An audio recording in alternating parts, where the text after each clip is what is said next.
যুক্তরাজ করে, যার কাছে আপনি নিরাপদ নই, সেই সকল শক্তিদেরকে প্রত্যাখ্যান করে আপনারা জনগণের রাজনৈতিক শক্তির সাথে একাত্ম হন এবং আবারও এক গণ আন্দোলন, গণসংগ্রাম গড়ে তুলুন সকল প্রকার সন্ত্রাস, দখলদারিত্ব এবং সাম্রাজ্যবাদী শক্তির চুক্তির বিরুদ্ধে।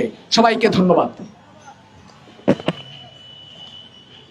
সংগ্রামী উপস্থিতি, আমাদের মাঝে এই সমাবেশে এখন বক্তব্য রাখবেন বিপ্লবী ছাত্র যুব আন্দোলনের সহসভাপতি ছাত্রনেতা নাঈম উদ্দিন। বক্তব্য রাখবেন ছাত্রনেতা নাঈম উদ্দিন।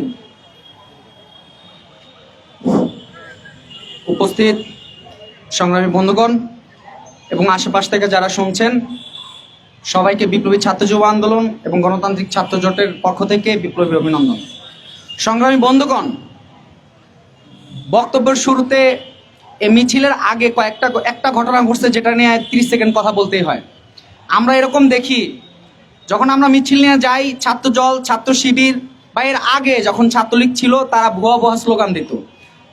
মূল বিষয়টা যদি দেখি, দেখবেন তারা যে এই পলিটিক্সটা তো আমরা দেখছি, আমরা যখন এলাকায় বড় হয়েছি তখন আমরা দেখছি যে আসলে ভাইয়ে ডাকছে একটা মিছিলে যাইতে হবে, তো কি ভাইয়ে ডাকছে, কি উদ্দেশ্য সেটাও আমরা পরিষ্কার না, শুধুমাত্র 30টা লোক দেখাইতে হবে।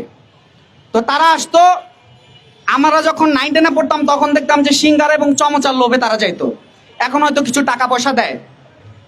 রাজনৈতিক উদ্দেশ্য পরিষ্কার না।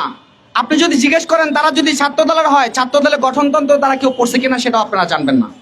ছাত্র শিবিরের গঠনতন্ত্র হয়তো তারা পড়ে থাকতে পারে অনেকে, কিন্তু ছাত্রদল তার গঠনতন্ত্র অনেক কর্মী তারা পড়েও করে না।